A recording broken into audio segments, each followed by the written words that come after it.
Hey friends, David Watts, another Luminar 2018 video for you. I hope these are helpful. If so, maybe give us a like, give us a subscribe.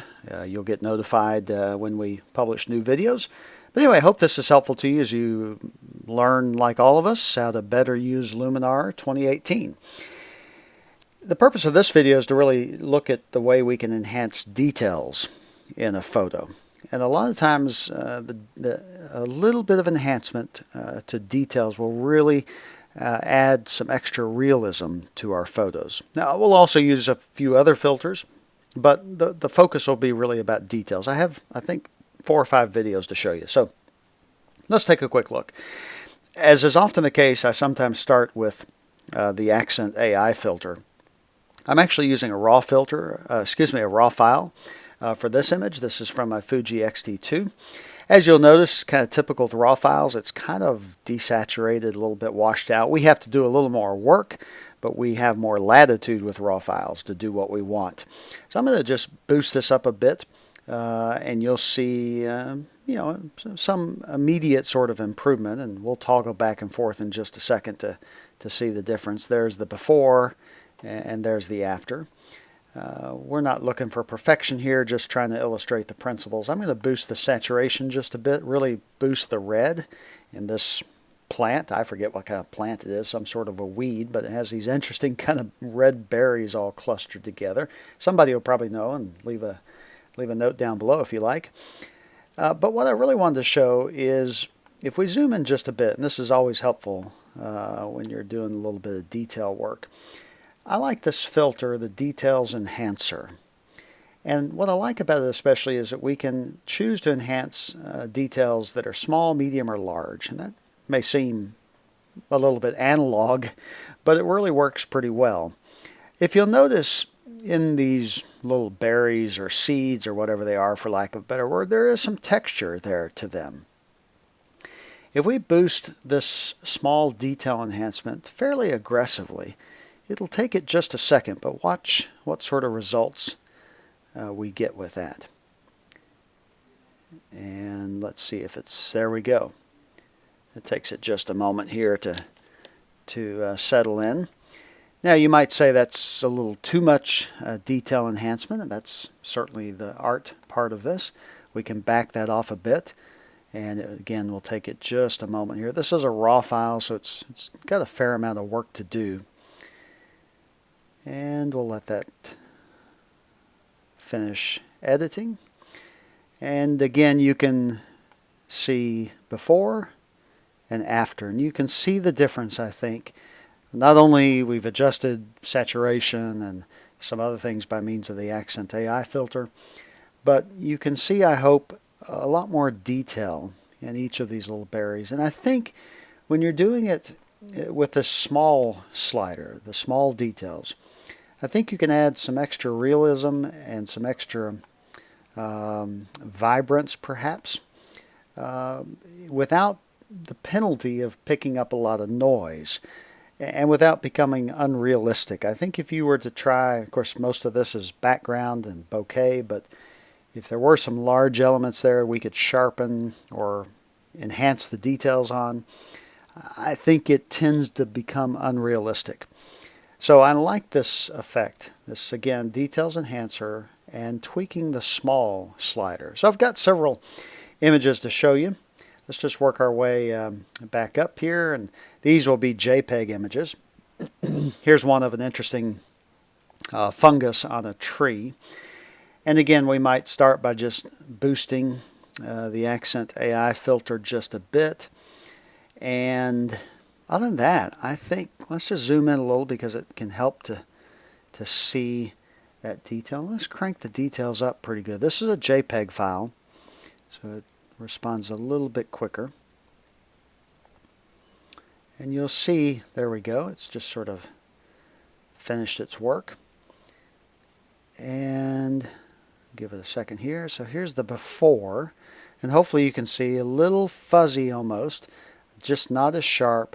And afterwards, and again, before and after, before and after. Feel like the optometrist, right?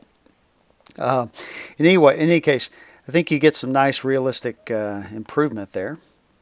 And let's resize this back to the size of our screen.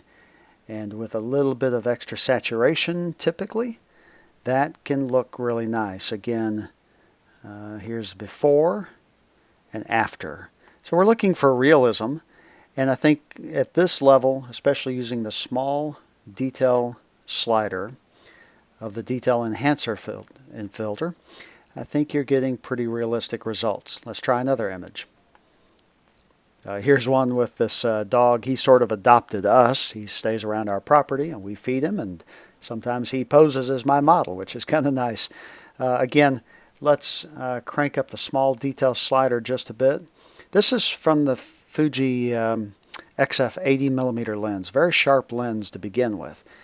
So we're going to make it even sharper, and certainly we could overdo it. But you'll notice in the black we're getting more details on each individual hair. Let's see, before, it was a little less defined, and after, before, after, before, after, and really seeing it mostly in that black area.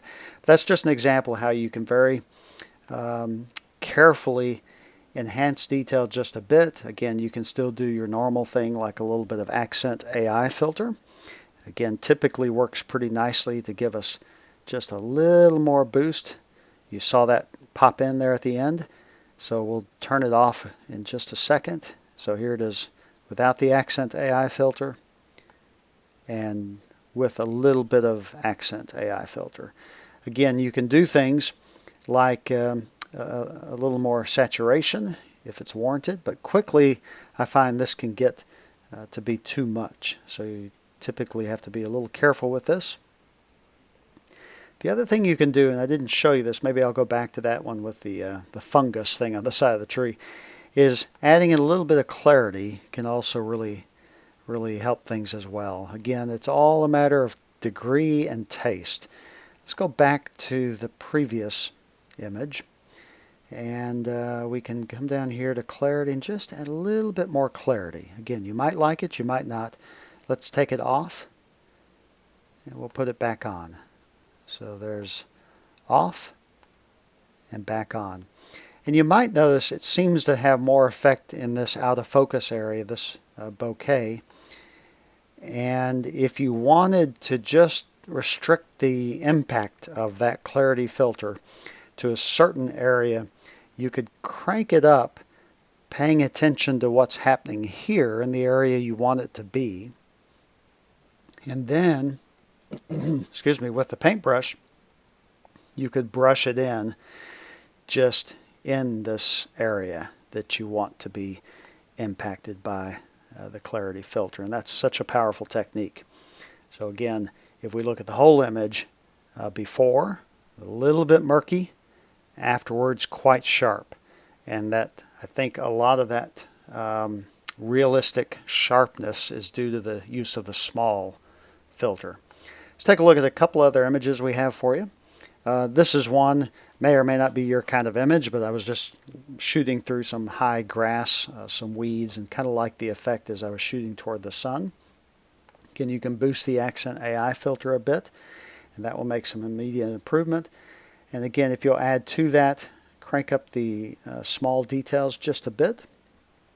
Plenty of small details in here that can be made sharper. You might pop the saturation just a bit. This kind of image, though, too much will quickly look unrealistic. It'll start to look too golden, perhaps. Let's see if we can handle just a little bit more. And then maybe just a bit of clarity. All right, so again, before, a little bit washed out, and here, just more crisp. One other example, and then I'll leave it to you to play with your photos and see what you can come up with. This was using the 80mm macro lens in a macro type environment. This is just some very small kind of growth, sort of the floor of the woods. This wooden area behind it is just actually a piece of a root. So this is really small scale stuff here. And this, I think, is a case where it really can benefit from the details. Let's crank the details way up. And you'll notice when this finishes processing that in and among these little leaves here, You just saw it kick in perhaps, and we'll go back and forth. Really add some nice detail to the image. So here's the before and the after. And you might pay attention to these little swirly tendrils or whatever they are, or these little leaves right in here. So before, after, before, after. So it really makes an interesting difference. It's very small, somewhat subtle. That's probably the right way for it to be. Keep it a little bit subtle. Again, you can hit the accent AI filter just a little bit. Typically is helpful. And maybe even just a bit of clarity. I usually find that works pretty well. So again, here's the overall image. That's the before and the after. Before and after. So anyway, just wanted to share this video to encourage you to check out the use of the Details Enhancer. I intentionally didn't play much with medium or large because I think a lot of the value is in those small details. Maybe it's not something we really see with the eye, but maybe sort of subconsciously we see extra sharpness when it's in those small details. So anyway, thought I'd share that with you and hope that might be a little bit helpful to you. Again, if you like the videos, give us a thumbs up or subscribe, and we'll try to keep making more of these. Hope you have a nice day. Until next time, take care. We'll see you.